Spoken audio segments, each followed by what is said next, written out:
Hello dear students, myself your educator Juhi Gupta.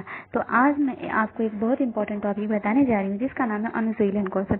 BEd की जो micro teaching की copy बनती है प्रैक्टिकल एग्जाम में, उसमें आपको कई सारे कौशल बनाने होते हैं। मैंने अपने पुराने वीडियोस अपलोड किया, आप उसको मेरे चैनल पे जाके देख सकते हैं। तो आज मैं आपको बताने जा रही हूँ कि अनुशीलन कौशल में पाठ्य कैसे बनाते हैं। तो चलिए शुरू करते हैं। देखिए, इसमें जब आप बनाते हैं तो छात्राध्यापक या छात्राध्यापिका जो होते हैं वो अपना नाम डालते हैं। जैसे छात्राध्यापिका का नाम कुमारी जूही गुप्ता, विद्यालय का नाम रामचंद्र उपाध्याय महाविद्यालय धनौती, उसके एक बॉक्स बनाना होता है। ठीक है, देखिए जैसे दिनांक, कक्षा जो है कक्षा 7th है, वर्ग क है, विज्ञान विषय में विज्ञान, उप विषय में भौतिक विज्ञान, कक्षा कालांश या अवधि में हो जाएगा। पहली घंटी अगर है जो भी घंटी डाल देंगे, अवधि 5 से 10 मिनट, शिक्षण विधि, प्रश्नोत्तर विधि। तो मैंने यहाँ पे 8 पॉइंट्स अच्छे से डाले हैं, आप चाहें तो 5 पॉइंट सिर्फ डाल सकते थे। दिनांक, कक्षा, वर्ग, विषय और अवधि डाल दिए, फिर दिनांक, कक्षा, वर्ग, उप विषय और अवधि, फिर दिनांक, कक्षा,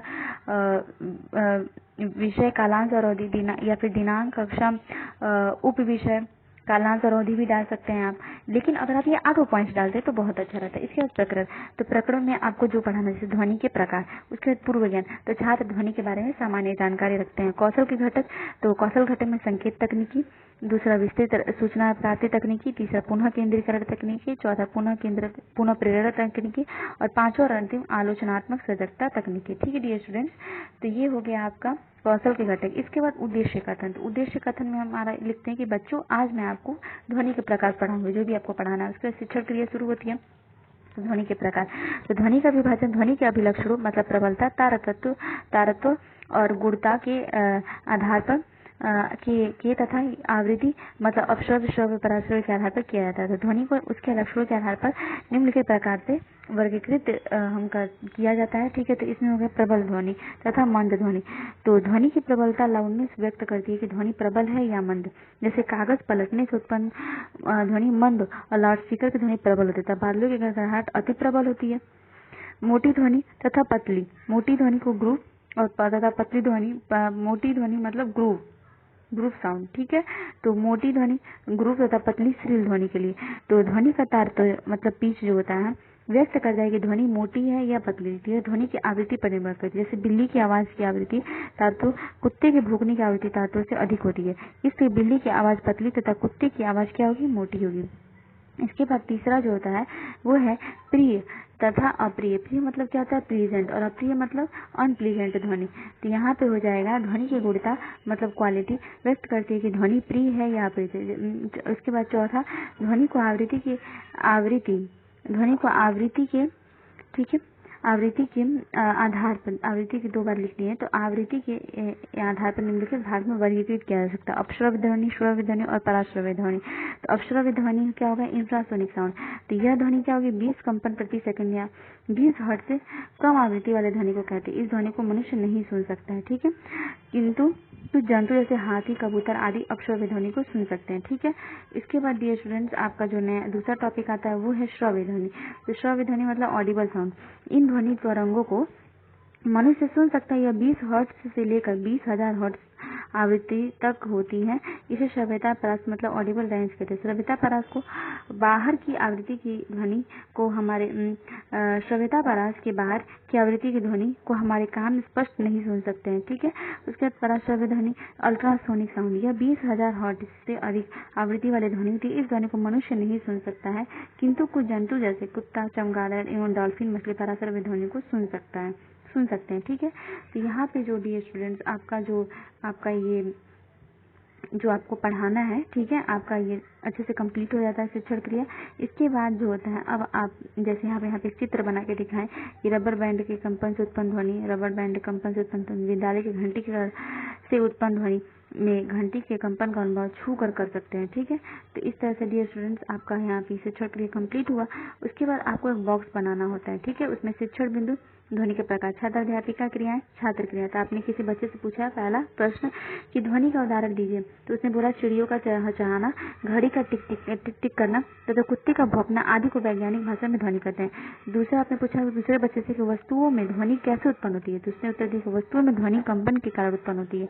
तीसरा आपने किसी बच्चे से पूछा कि ध्वनि कि प्रकार क्या है। तो उसने दिया कि ध्वनि का विभाजन ध्वनि के अभिलक्षणों प्रबलता, तारत्व और गूढ़ता के तथा आवृत्ति अपश्रव्य विश्रव्य पराश्रव्य के आधार पर किया जाता है। ध्वनि को उसके लक्षण के आधार पर निम्न के प्रकार से वर्गीकृत किया जाता है। प्रबल ध्वनि, लाउड संबंध ध्वनि वीक, दूसरा मोटी मतलब ग्रुप तथा पतली श्रील ध्वनि। फिर उसके बाद तीसरा प्रिय मतलब प्लीजेंट तथा अप्रिय अनप्लीजेंट ध्वनि। चौथा में पहला हो गया अपश्रव्य ध्वनि इंफ्रासोनिक साउंड, दूसरा अश्रव्य ध्वनि ऑडिबल साउंड और तीसरा और अंतिम परश्रव्य ध्वनि अल्ट्रासोनिक साउंड। ठीक है, तो सचिन ने उत्तर दे दिया। तो अब आप किसी दूसरे बच्चे चौथे बच्चे से पूछे कि कौन व्यक्त करता है ध्वनि प्रबल है या मंद। ध्वनि की प्रबलता लाउडनेस व्यक्त करती है। ठीक है, उसके बाद लाउडनेस व्यक्त करती है। उसके पांचवें बच्चे से आपने पूछा कि अपश्रव्य ध्वनि में कितनी आवृत्ति की ध्वनि होती है। तो उसने उत्तर दिया कि यह 20 कंपन प्रति सेकंड या 20 हर्ट्ज से कम आवृत्ति की ध्वनि तरंग होती है। छठा प्रश्न आपने किसी बच्चे से पूछा कि अपश्रव्य ध्वनि को सुनने वाले जंतुओं का उदाहरण दीजिए। तो उसने उत्तर दिया हाथी, कबूतर आदि। सातवां प्रश्न आपने किसी सातवें बच्चे से पूछा कि किस ध्वनि को मनुष्य नहीं सुन सकता। तो उसने उत्तर दिया अपश्रव्य ध्वनि।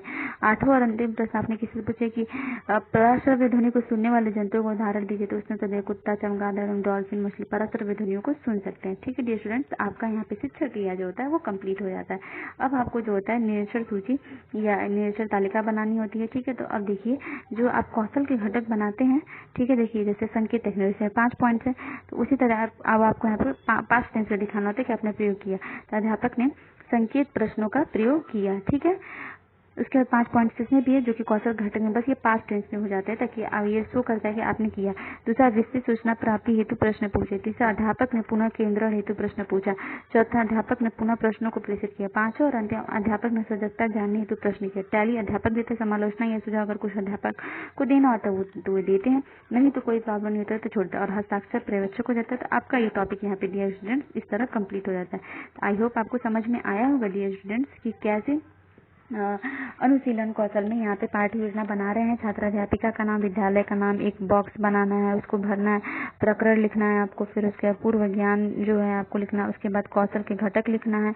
कौशल के घटक के बाद जो होगा उद्देश्य कथन करेंगे, फिर शिक्षण क्रिया करेंगे, पढ़ा लेंगे। पढ़ाने के बाद जो होगा तब आपका एक और बॉक्स बनाना रहेगा, उसमें आपको शिक्षण बिंदु, छात्र अध्यापिका क्रियाएं और फिर छात्र क्रियाएं आपको लिखना। और अंतिम में आपको जो होता है निरीक्षण सूची बनाना होता है और समालोचना या सुझाव और हस्ताक्षर पर्यवेक्षक। ठीक है, तो आई होप डियर स्टूडेंट्स आपको मेरी ये सारी बातें समझ में आई होंगी कि कैसे कैसे आपको लेसन प्लान बनाना, अनुशीलन कौशल में छात्र अध्यापिका का नाम, विद्यालय का नाम, एक बॉक्स बनाना, प्रकरण, पूर्व ज्ञान, कौशल के घटक, उद्देश्य कथन, शिक्षण क्रिया जो भी है उसका प्रश्न पूछेंगे, बॉक्स बनाएंगे, उसमें भरेंगे, फिर शिक्षण बिंदु, छात्र अध्यापिका क्रिया, छात्र क्रिया और अंत में निरीक्षण सूची और समालोचना और अंत में हस्ताक्षर पर्यवेक्षक हो जाता है। ठीक है, तो आई होप डियर स्टूडेंट्स आपको मेरी ये सारी बातें अच्छे से समझ में आई होंगी।